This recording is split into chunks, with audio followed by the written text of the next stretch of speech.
Hello everyone, welcome to my channel Core Mathematics. Today we will discuss area of a triangle in 3D. So how to find the area of a triangle in 3D? For that, first of all, we need to know that what are the coordinates of the vertices of triangle AB and C. So that is why I have written here the vertices of A, B and C. अब बात आती है कि हम इसे कितने तरीके से कर सकते हैं. How many methods are there to solve this.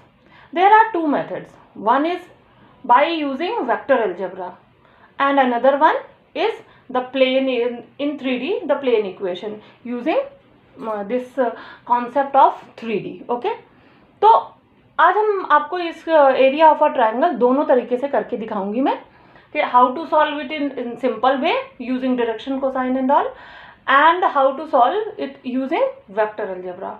It is very definitely very sure कि वेक्टर अलजेब्रा से जब हम उसे करते हैं तो वो बहुत ईजी होता है.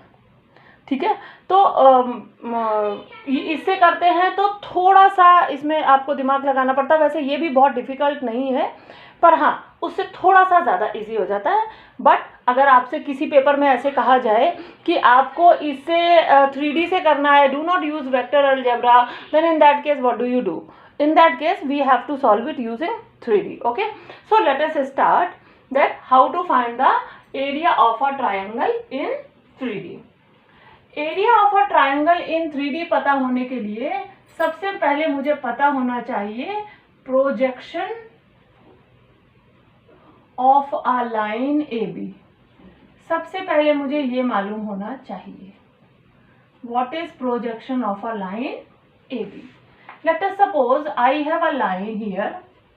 This is x-axis and this is y-axis, and I have a line this OP, and this line makes an angle alpha with x-axis.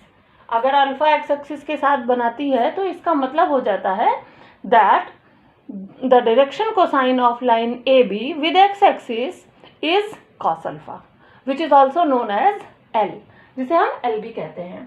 ठीक है, तो ये अल्फा हो गया. अगर मुझे इस OP की प्रोजेक्शन देखना है on x axis, projection of OP on x axis, then this will give us OP cos theta. Am I right? देखिए, this is base, this is आपका ये हो जाएगा. अगर मुझे ये, तो मुझे क्या पता करनी होगी? OA पता करनी होगी. OP का शैडो कहाँ पड़ेगी? एक्सिस पर पड़ेगी, और वो हो जाता है OA. तो अब OA क्या है? प्रोजेक्शन ये इसका OA है. OA हम कैसे निकालेंगे? OA कैसे निकालेंगे? I know cos alpha. cos alpha is equal to OA upon OP. hence OA is equal to OP cos alpha. So this gives us OP cos alpha, and where OP is, if it is given R, I can take R, or if it is given any other value, we can take any other value. So this is the projection of a line AB. ठीक है, इसके साथ साथ मुझे ये भी आपको बताना बहुत ज़रूरी है कि अगर कोई पॉइंट Z एक्सिस पर है, ओके, यानी परपेंडिकुलर खड़ा है, जैसे हम खड़े होते हैं जब हम if we are in the standing position और हमारे ऊपर कहीं से लाइट पड़ती है ऊपर की साइड से, लाइक जब सन की लाइट पड़ती है, तो हमारा प्रोजेक्शन कहाँ बनता है? हमेशा XY प्लेन पर बनता है. प्रोजेक्शन मतलब हमारी शैडो कहाँ बनती है. तो ये डिपेंड करता है कि हम प्रोजेक्शन ले कहाँ पर रहे हैं. सन की लाइट तो नेचुरल लाइट है, तो वो हम हमेशा देखते हैं, बट अगर हमें प्रोजेक्शन कहीं और लेना होता है तो अकॉर्डिंगली हमें उस पर लाइट डालकर उसकी शैडो देखनी पड़ती है. ठीक है, तो इस हिसाब से आपने हमेशा देखा है चलते फिरते हुए कि अगर हम खड़े हुए हैं तो हमारी, यानी हम Z डायरेक्शन में हैं, तो हमारा जो प्रोजेक्शन है वो हमेशा XY में बनता है. इसी तरह अगर हम X एक्सिस पर खड़े हैं तो हमारा प्रोजेक्शन YZ पे बनेगा, और हम Y एक्सिस के पर खड़े हैं तो हमारा प्रोजेक्शन Z और X एक्सिस पर बनेगा। ये बातें आप बहुत याद रखिएगा कि हम जिस भी एक्सिस पर खड़े हैं उनके परपेंडिकुलर एक्सिस प्लेन पर हमारा शैडो यानी हमारा प्रोजेक्शन आएगा। Alright, so let us proceed. Now let us understand that how it works. Okay, अब now I have assumed that कि LMN are the direction cosines of the normal of the plane of the triangle ABC। जो भी plane बना है triangle ABC उसके normal के direction cosines हैं LM and N, and let delta be denote the area of AB and C। Now if I assume, अगर मैं ये अज्यूम करूं that this is the point A, तो अगर आप इसको सिर्फ इधर से इतना देखिए, हाफ उधर की साइड का देखिए, तो हमें एक इस तरह का ट्रायंगल मिलेगा। अगर हम सिर्फ इस एक्सिस को देखेंगे तो हमें कुछ इस तरीके का ट्रायंगल मिलेगा, और उस ट्रायंगल का जो शेडो है वो YZ प्लेन पर पड़ेगा। अगर हम उधर की साइड से लाइट प्रोजेक्ट करें तो इस जो हमारा ये जो ट्रायंगल बन रहा है कुछ इस तरीके से, जो हमें अभी यहाँ अगर हम इसको ना देखें तो ये इस तरीके का ट्रायंगल बनेगा। इसका पूरा का पूरा प्रोजेक्शन हमारा Y और Z प्लेन पर बनेगा। ओके, तो अब हम क्या कह सकते हैं, तो हमने लेट मान लिया कि AX BX CX be the projection of the three vertices ABC respectively. ये कहाँ पर है? These are the projections on YZ plane. ठीक है, projection of the three vertices ABC respectively on YZ plane. These are given on YZ plane. ठीक है, इसी तरीके से जब हम Y का देखेंगे तो ये किस पर बनेगा? ये X और Z प्लेन पर बनेगा, उस वाले प्लेन पर बनेगा। X और Z प्लेन पर बनेगा तो वो हो जाएंगे AY BY CY। ठीक है, एंड इसी तरह जब हम Z का देखेंगे तो वो ये X और Y प्लेन पर बनेगा, ये X और Y प्लेन पर यहाँ पर बनेगा। तो हम उसके मान लेंगे AZ BZ CZ। ठीक है, अब देखिए हम इसका प्रोजेक्शन X का प्रोजेक्शन देख रहे हैं YZ प्लेन पर, यानी कि फ्लोर पे देख रहे हैं कि कितना बड़ा ट्रायंगल बन रहा है। तो अगर हम इसका ये देख रहे हैं तो x तो खत्म हो गया, क्योंकि अब हम इस डायरेक्शन में तो हैं ही नहीं, अब हम सिर्फ y और z में हैं, इसलिए it is automatically these coordinates will become 0 because now we are not on x axis, we are only on y and z axis. So the coordinates of A, B, C will remain as it is, but the all coordinates of x axis will become 0. Okay, and similarly it happens for AY, BY, CY and AZ, BZ and CZ। कैसे हो जाएंगे? AY के हो जाएंगे, ये आ जाएगा हमारे पास x1, okay, and this AY में और क्या हो जाएगा? Y0 हो जाएगा और आ जाएगा Z1, and another one will become x2 0 Z2 and another one will become this is x3 0 and Z3. Similarly, when it comes to this point, it will become x1 y1 and now Z will become 0, and then x2 y2 and again Z will become 0, and x3 y3 and again Z will become 0. So this way I will get three coordinates for each triangle projection. Okay, हर जो point है A का जो projection triangle बनेगा वो होगा AX BX CX, जो Y का प्रोजेक्शन ट्रायंगल बनेगा वो होगा AY BY CY, और जो Z का प्रोजेक्शन ट्रायंगल बनेगा वो होगा AZ BZ CZ।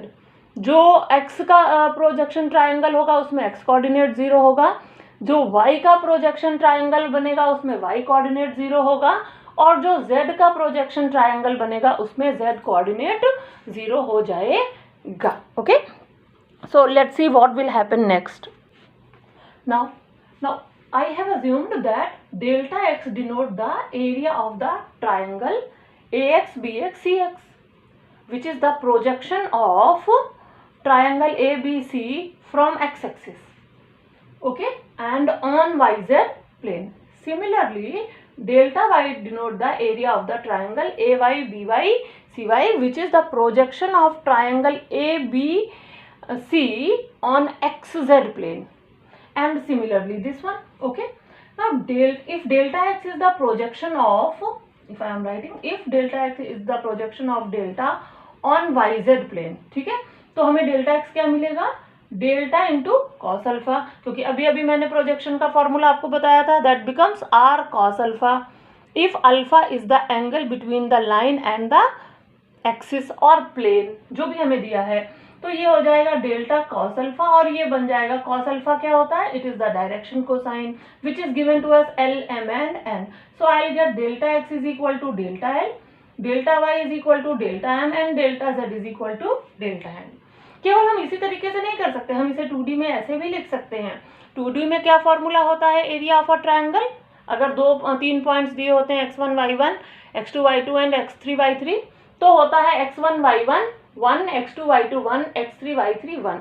लेकिन वो केवल तब ही इस्तेमाल होता है जब हमारा जो प्लेन है वो xy प्लेन में होता है, जो ट्रायंगल है वो xy प्लेन में होता है, वो केवल तब इस्तेमाल होता है. पर हमारे पास जो ट्रायंगल है वो कहाँ है, yz प्लेन में है, zx प्लेन में है और xy प्लेन में है.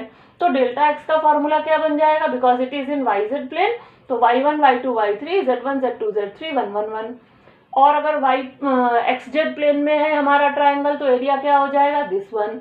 एंड अगर ऑब्वियसली xy प्लेन में है तो ये हो जाएगा. ठीक है, now we no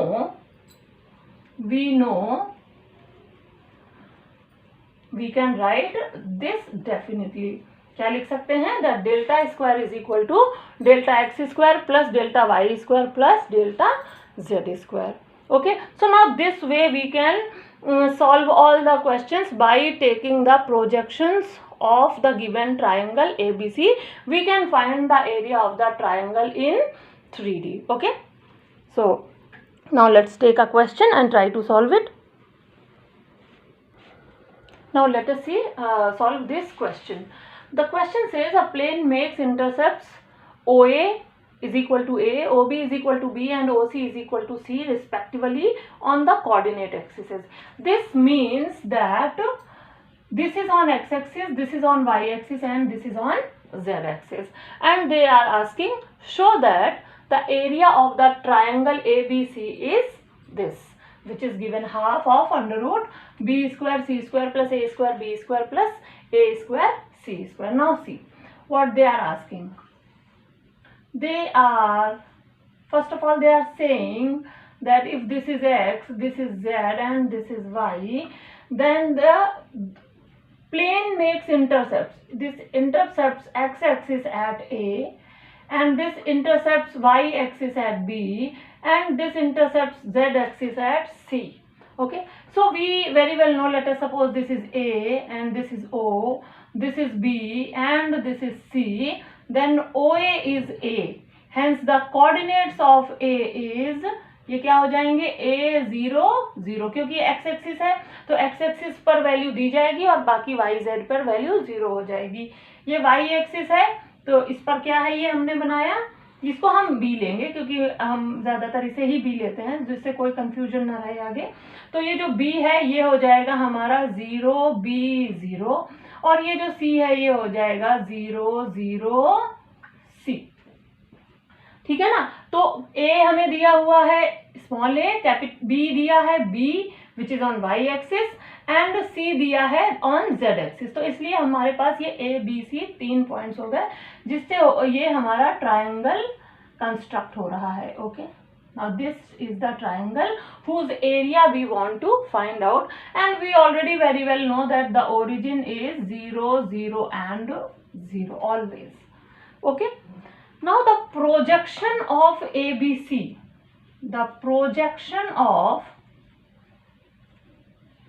ABC, triangle ABC on YZ plane is delta x. Similarly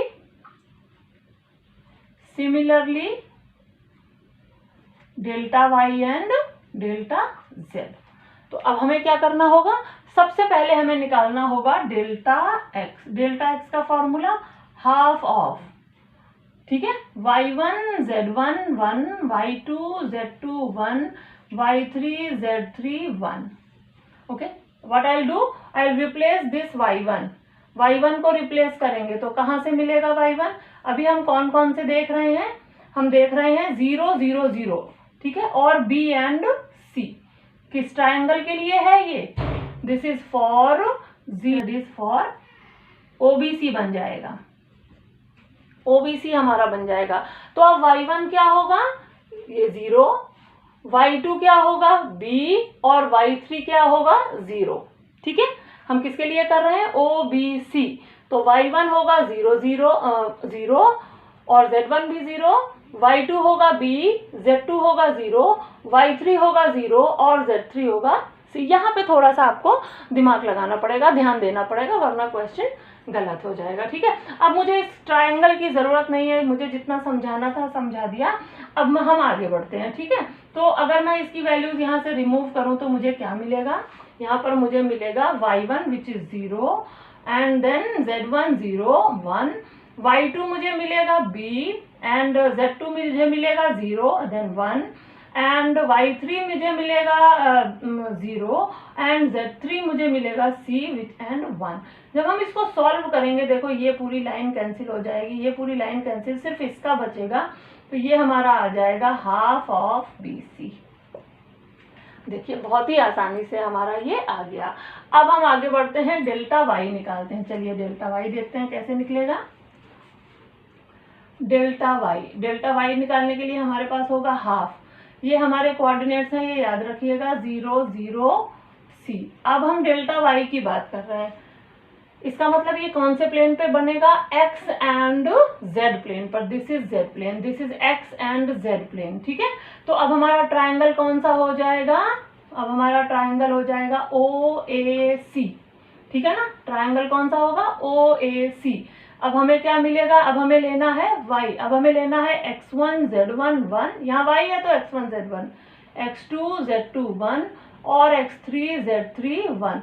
जो दिया है, जब मान लीजिए y दिया है तो हम xz लेंगे, x दिया है तो हम yz लेंगे, और z दिया है तो हम xy लेंगे, ऑपोजिट कर देते हैं, ये बन जाएगा हाफ ऑफ। अब देखिए इसमें x1 क्या है a, ठीक है। चलिए मैं ओरिजिन को ओ पहला ले रही हूँ, ओ को मैंने पहले लिखा है, तो ये हो गया 0, ये 0, x1 भी 0, z1 भी 0, इसमें x1 कितना है a और z1 कितना है 0 1 1, और इसमें x1 कितना है 0 और z1 कितना है c1, तो ये कितना आ गया हाफ ऑफ AC, ठीक है। तो देखिए हमें डेल्टा x मिला हाफ ऑफ BC, इसमें से a गायब है, डेल्टा y मिला हाफ ऑफ AC, इसमें से b गायब है। तो सिमिलरली अब हम लिख सकते हैं, सिमिलरली डेल्टा z हमें मिलेगा हाफ ऑफ AB।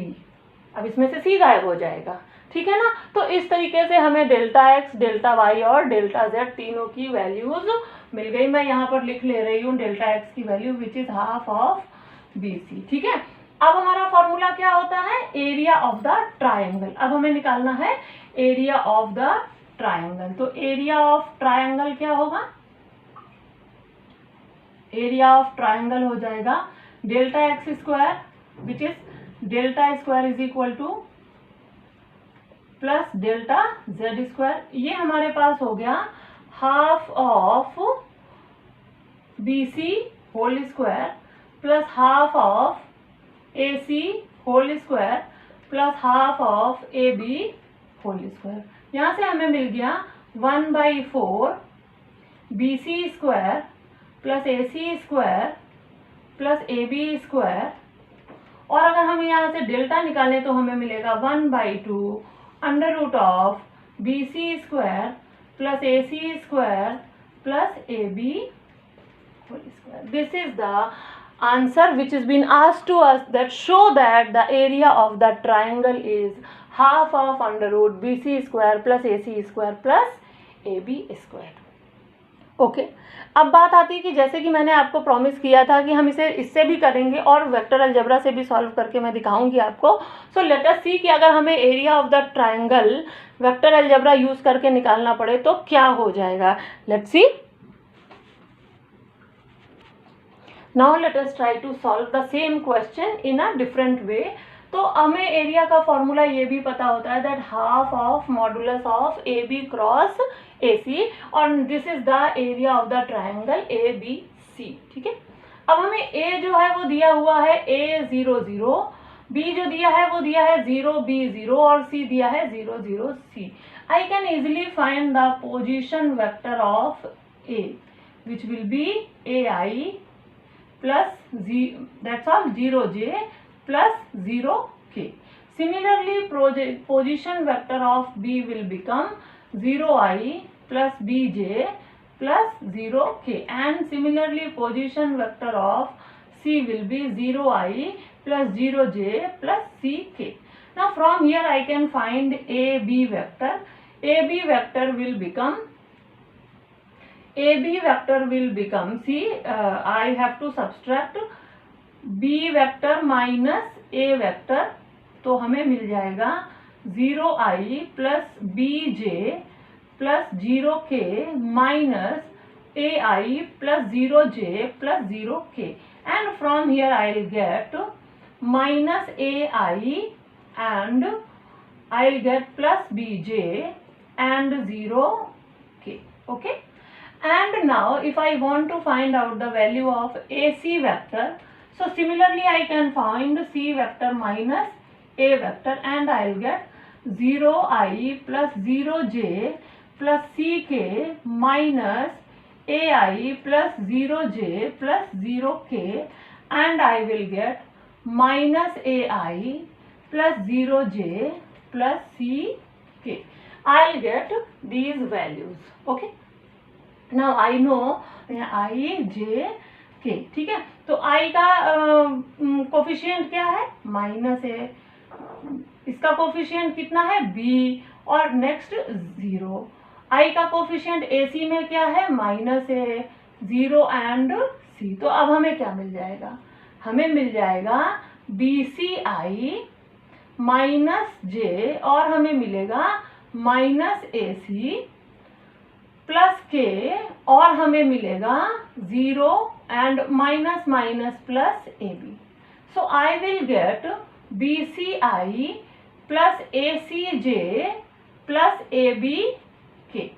ठीक है, अब हमें लेना है इसका मॉडुलस, तो इसका मॉडुलस क्या हो जाएगा, AB क्रॉस AC मॉडुलस क्या हो जाएगा, under root of BC square plus AC square plus AB square. ठीक है, तो अब हमें ये अंडर रूट की वैल्यू मिल गई। Let's put this value here. अगर हम इस वैल्यू को यहाँ पुट कर दें तो हमें क्या मिलेगा, हमें मिलेगा delta is equal to half of under root BC square plus AC square plus AB square, and that's what is been asked to us. यही तो हमसे पूछा गया था, that show that the area of the triangle is half of under root BC square plus AC square plus AB square. तो मैंने आप लोगों को दोनों मेथड्स पढ़ा दिए।